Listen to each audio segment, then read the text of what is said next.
Ordem imaterial. Como ordenar as ideias? A arte de bem exprimir o pensamento consiste em saber ordenar as ideias.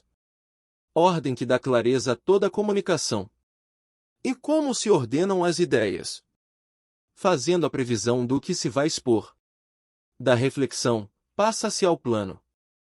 Elaborar o plano é fixar a ordem do desenvolvimento da exposição, uma vez que ele não é outra coisa senão previsão. Dispor as ideias de maneira que se tornem um instrumento eficaz para o expositor. O plano é o itinerário a seguir, um ponto de partida, onde se indica o que se quer dizer, e outro de chegada, onde se conclui. Entre os dois, há as etapas, isto é, as partes da composição.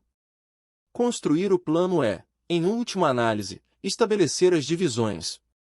Partindo daí, eu ensinava aos meus alunos que o segredo de toda a arte de se expressar consiste em dizer a mesma coisa 3 vezes. Anuncia-se, desenvolve-se, finalmente, resume-se em poucas palavras.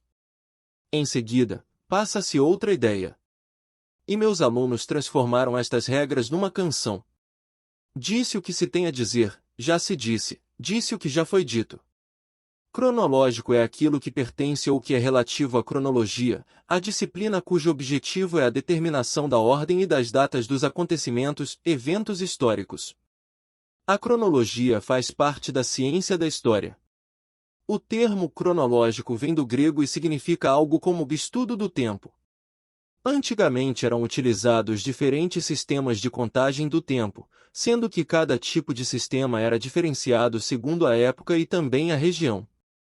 Mas conforme se passaram os anos, o tempo foi reduzido à cronologia, ou seja, à ordem dos fatos.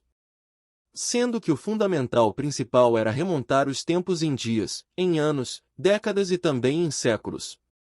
Desse modo, estabeleceu-se uma noção de tempo embasada no cronológico. Em suma, o que é cronológico está relacionado com a ordenação e a medição do tempo. Os segundos, os minutos, as horas, os dias, as semanas, os meses, os anos, as décadas, os séculos e os milênios são algumas das unidades de tempo mais habituais na vida cotidiana. A ordem cronológica pode estabelecer-se de diversas formas. Na hora de analisar a história, usam-se medidas amplas como as décadas ou os séculos.